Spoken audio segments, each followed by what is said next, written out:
Winter's coming.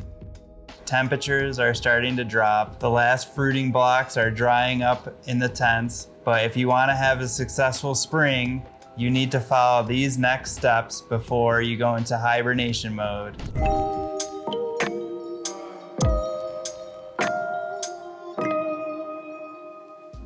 What's up, mushroom fam? It's Gary with Fresh from the Farm Fungi. This is one of my favorite times of the year because I'm starting to wind down. There's less upfront work on the farm. However, now that it's out of the whirlwind of the day-to-day during the market season, it's a good time to reflect on the successes from the previous year and plan out for next year. So as part of that planning process for next season, definitely go check out our winter strains, and we also have a strain stats poster that lists all the temperatures and relative fruiting times so you can plan for your next season. So go check out our Etsy shop, Fresh Fungi, and we have all of our vetted strains and strain stats on a poster that's available on our Etsy shop. The first step you're going to want to do is take inventory on your mushroom farm.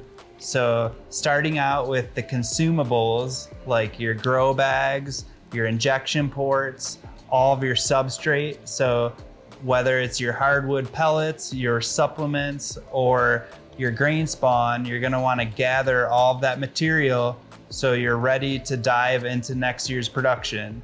Also, you're gonna wanna have your packaging ready. The boxes, whether your bulk boxes or your small boxes for the farmer's market, you're gonna wanna have lab consumables.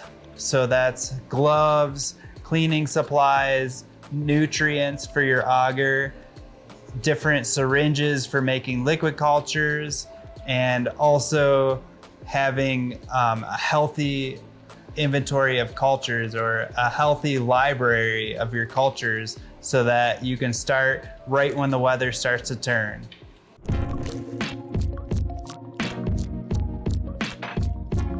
So now that you have all of your inventory in line and all of your supplies gathered, you're gonna wanna make a plan for next season.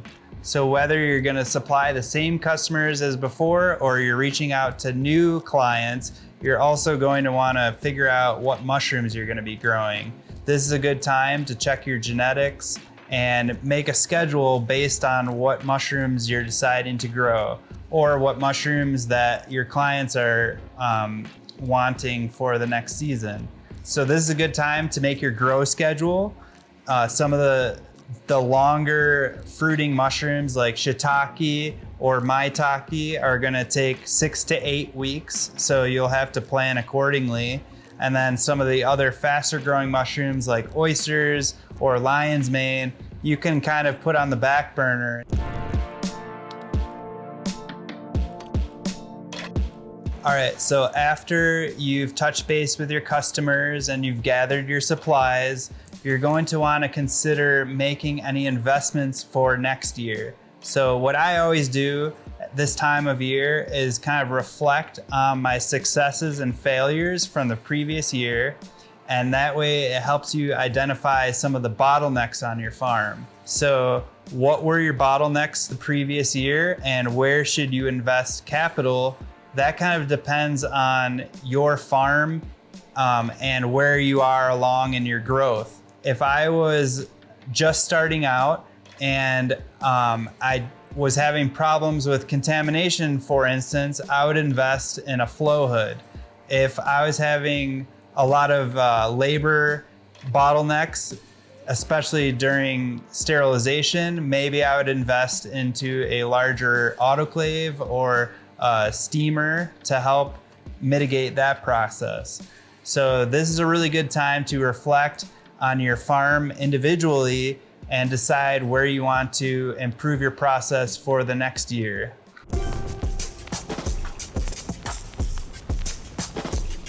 After you've figured out your bottlenecks and where you want to invest your capital, the final step is going to be to physically winterize your farm. So for me, I start off with a deep clean. So that's cleaning out my reservoir, cleaning out my grow tents, and making sure that there's not going to be any mold that festers over the winter, so that you're starting out with a fresh slate for next year. Lastly, you're going to want to protect your cultures from freezing. Obviously it's winter and your cultures are going to be sensitive. So what I do is I will pull all my cultures into individual syringes. I'll make sure that I have slants and backup mother cultures for winter. And I want to make sure that they're protected from the elements. So I'll usually make a walk-in incubator, and that way I can still do culture work over the winter without worrying about them freezing. Okay, I hope that makes sense and you have a plan before you go into hibernation mode. Definitely check out our Etsy shop, Fresh Fungi, if you're looking for winter cultures like enoki, lion's mane. Those are really robust to grow over the winter. And we also have a strain stats poster, so when it's time to plan for next season, you'll have a really good idea of how your schedule will look and how the different mushrooms will correlate to the different temperatures and times of the year. Thanks for watching. Give us a thumbs up if you enjoyed this video. Until next time, much love.